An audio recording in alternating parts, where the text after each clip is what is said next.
Kafka protocol on StreamNative also supports KSQL. Clicked on Kafka Clients on the left pane, going to KSQL Database tab. We'll navigate over to Confluent to download the KSQL Database library. I'm going to scroll up here on the left and go to Install Manually, go to Zip and tar, and where it says Get Software, I'm going to go to Confluent Platform using only Confluent Community components. I'm going to copy this tar curl command here.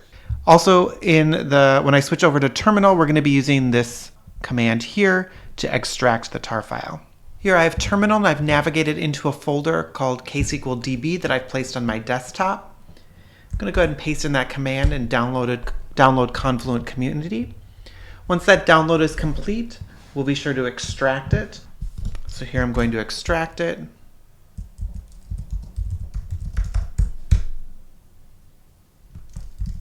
And then let's move into that folder.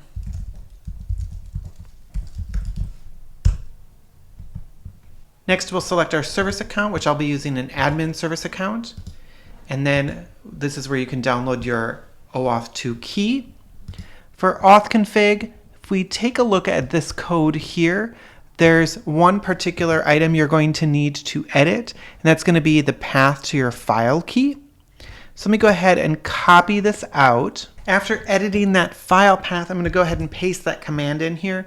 It's going to create a folder relative to your username called KSQL Database, and then create a file called ksql-server.properties that we're going to need to start up our KSQL database, or our KSQL server. Go ahead and execute that. If you were to navigate to the ~/ksql database folder and then open ksql-server.properties, you'd be able to see the contents of the file in there. Next, we're going to start the KSQL server. To get into our Pulsar server, we're going to need this OAuth client jar file. We're going to download that into the Confluent folder. And then I'm going to edit this OAuth client jar file path. And I'll show you how I do that when I paste that over in terminal. So while making sure I'm in this Confluent folder, I'm going to download that jar file related to the OAuth client. And then to start the server, we're going to have to first reference where this command is supposed to find that through an environment variable. Since I'm in the Confluent folder and that's where I downloaded it to, I'm going to change this KSQL class path to // and then inside of Confluent 751 folder, there's a bin folder where we start the server, and then we also reference the server properties folder, file that we created earlier. Let's go ahead and start up the server. If everything starts up, you should eventually get to a point where the KSQL shows up on the screen, and that's usually my sign that it was able to start up okay, just like this. We're now going to move back to the UI, and we're going to start the KSQL CLI. So let me go ahead and copy this out as well. So opening a new terminal.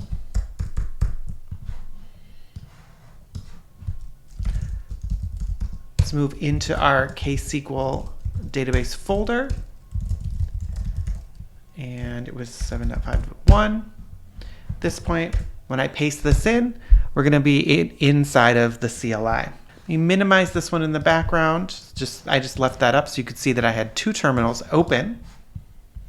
Following along with what's in the UI, we're going to first create the stream and table with KSQL CLI, and then we're going to create two tables to keep track of the latest location of the riders using a materialized view. Then we're going to insert some data and query data. So I'm going to move away from the UI and just start pasting in some commands, but they're all here in the UI. This point, I'm going to create a new stream called rider locations.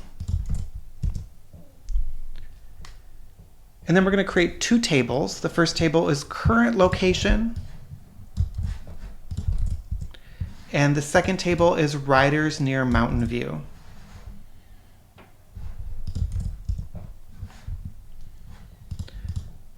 We're going to run a select statement over rider locations, and it's going to emit changes. So let me go ahead and execute that.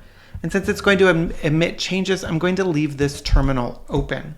Here I've opened a second terminal. I'm going to start inputting data into rider locations. So I'm going to do it one at a time. So here's our first one. And then we'll see what happens in our window that's going on in the background. Here's our second one. Here's our third one, which we now see a change was emitted. Here's our fourth one. Another change was emitted. Here's our fifth one. A third change was emitted. And then here's our last one. So a total of 6. Finally, we're going to run a select statement for all riders near Mountain View where the distance in miles is less than 10. And we'll see here that we get the same results that are expected from the UI.